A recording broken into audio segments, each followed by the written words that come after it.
Be sure to follow our show on Spotify, Apple Podcasts, Google Podcasts, and other podcast streaming services, as well as subscribe to our YouTube channel to check out unique video elements for each interview.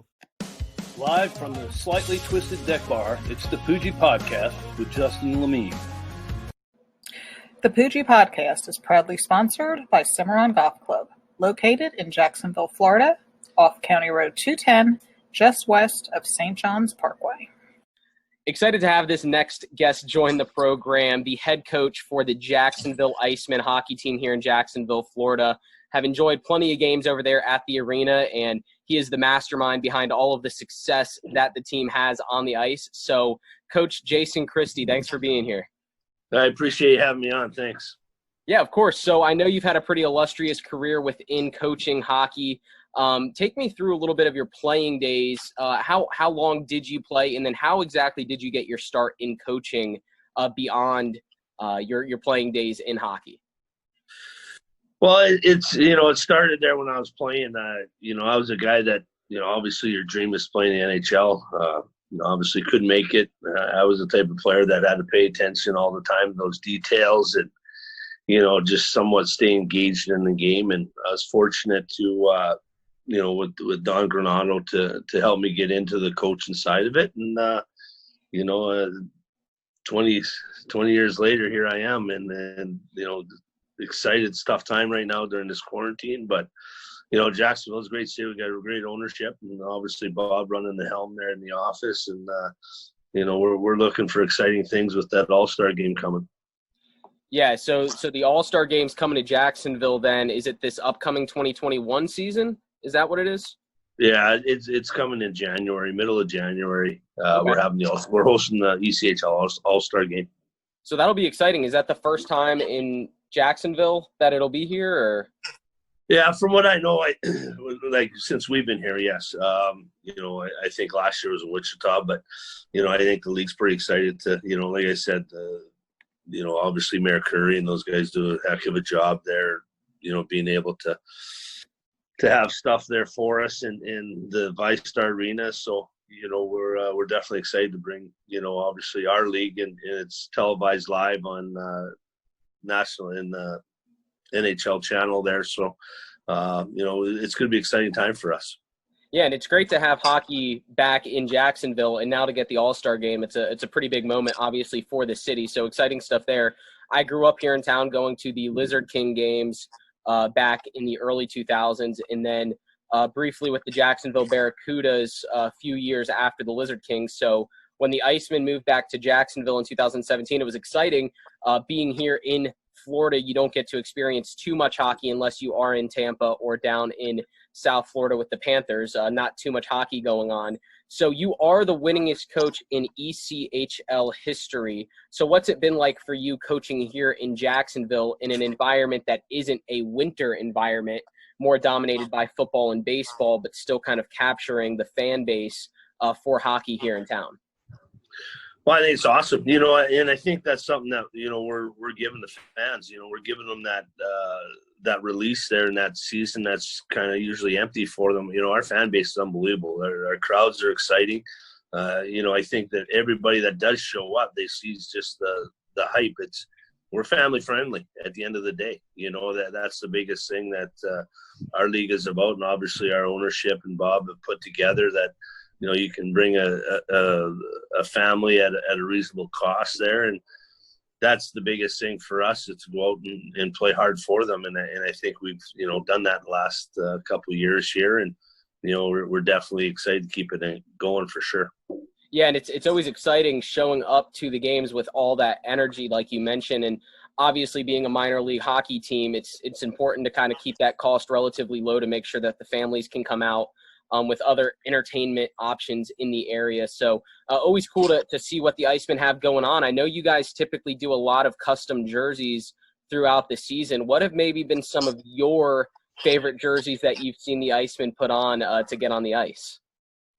Yeah, we've had some wild ones, especially the Publix chicken fingers one. That actually hit the viral pretty good on the internet there. But no, it's I think that obviously the the one that we did for military, that's a big one, obviously, and I think our guys appreciate wearing that. But I like our jerseys, like I just like how they pop. I like the silver ones, quite a bit, but it's now they're into the obviously the league has that deal with the movies and all that stuff, so we got Batman jerseys and Ninja Turtle jerseys, so that's a little different, but and again, it's for the kids. The kids love them, and obviously the fans love buying them too.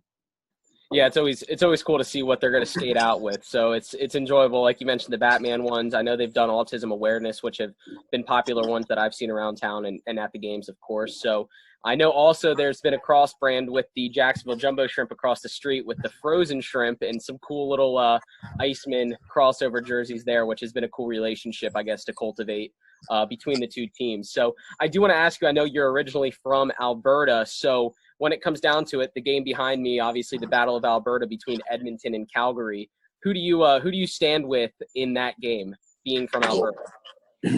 Oh, that's a big rival. Even when I sign players from Calgary, it's a little tough. It's kind of our sister city, Calgary. We're City of Champions up there in Edmonton. So yeah, I'm a true Edmonton. I grew up Oilers. I grew up watching Gretzky. Back in those days, it was we had tickets. We were able to go to some, not all the games, but it was just obviously it was so awesome to be able to go watch them, and even if they did a open practice, it was phenomenal. So I'm a huge Alberta, obviously Edmonton fan. And it's cool because I don't think a lot of people, especially down here, understand the rivalries within hockey, but the two cities are only about 2 hours apart from each other. And it had kind of lost its luster a little bit in the spotlight of the NHL, but now the two teams are kind of performing at the top of the Western Conference. And Connor McDavid's obviously a huge part of that with Edmonton. He's really fun to watch. I think he's actually the fastest skater in the league, is I think what he earned at the AllStar Game. Who are some of your favorite players in the league, or maybe are there any players that you've been able to coach at the minor league level that have then gone on to make it in the NHL? Yeah, there's been a few over the years for sure. Obviously grew up with Gretzky. He was awesome, unbelievable to watch, just as how he read the game. And, I just playing with guys that were able to make it, and, obviously being in Washington organization and stuff, those type of guys. But, there's so many kids that you do coach, and you hope for the best for them. And not only in hockey, but in life and stuff. And we've had some great, you mentioned my wins, and the wins aren't coming unless it's for the players that are playing. At the end of the day, the guys that are committed and, obviously buy into what you're doing. And that's where my success is coming from, is the guys really, not thinking of themselves and wanting to get better and develop. And because that's what we're about down here, obviously, is developing those players.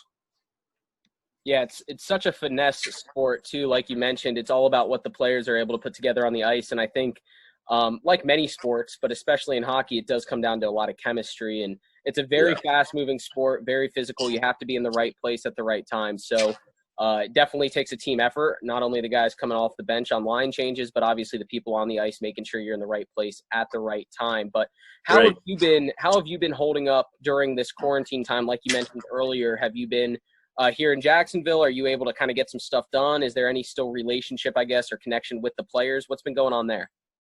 Well, it's just, there's a lot still up in the air, obviously, with if the NHL is going to get going. And, for us, it's just, obviously we had to cancel our season. Talking to the players, they're just kind of can't really do nothing here till the middle of May, once things start ramping up from our side, getting lists into the league and stuff. But, it was all kind of at once, what I mean? It's funny when you do it so many years, your kids and your family, your wife and that, they all get used to you being on the road and, okay, well, summer's coming, it's going to be home a little more, but this came to a halt right away. So just being around home, obviously I, just trying to keep busy here, going for walks and, it's you go to the grocery store, you pick, I like talking to people. So it's funny because I go to the grocery store just hoping somebody would strike a conversation so I could talk to them. But, hopefully this is going to pass and everybody's been safe and we can, obviously grow. Yeah, it's definitely been difficult and something new for everyone to kind of deal with, being in this isolation type state. And like you mentioned, just having those conversations with people can make the difference in a day. So looking forward to kind of getting back to some normalcy. And actually the game that the Icemen season kind of got postponed at the time, I was planning on going that Saturday game with my family. We were really looking forward to it. Had friends coming into town. Was going to go to TPC Sawgrass for the tournament there and go to the hockey game that Saturday night. So was really bummed out about it, but I know there's still about 10 or 15 games remaining on the schedule. And obviously for you all and then for the fans here in Jacksonville, hope that we can get back to hockey here in the next few weeks at some point and finish off the season strong. But Coach Christie, thank you for joining me on here. Is there anything left from you that you want to say, or we wrapping it up here? No, I appreciate you having me on. Obviously, anytime you can, like I said, anytime you can talk sports and stuff like this, I appreciate what you do, and definitely see you out in Cimarron. Yeah, we'll see you at Cimarron again, a sponsor of our show. Jerry does a good job out there, that's for sure. Jerry does great, and I've been playing out there for a while, and they've really turned the course around. So anyone that's in Jacksonville, St. Augustine, it's definitely worth making the drive to Cimarron to play. It's a nice cost and it's a nice course, and they've really done a great job out there. So maybe I'll see you out there here in the next few weeks. All right. Yeah, no, and that's our players. That's where they play all the time there. So yeah, no, if you're out Cimarron, you'll run into somebody from our staff for sure. I know the staff takes advantage of it. Yeah, I wonder how the hockey, I guess, shooting of a puck translates to golf with the stick or with the club. Obviously, a similar looking club versus the stick, and it's funny because a lot of baseball players that I know, they struggle with translating that swing to golf, but I wonder how it works for hockey. So actually, it's pretty, you get a lot of pretty good golfers that play hockey for sure. Well, that's good. Well, I'll be on the lookout for you guys and your logo out there at Cimarron, but again, thanks for jumping on here and look forward to keep in touch. All right. Thanks a lot. Have a good day. All righty.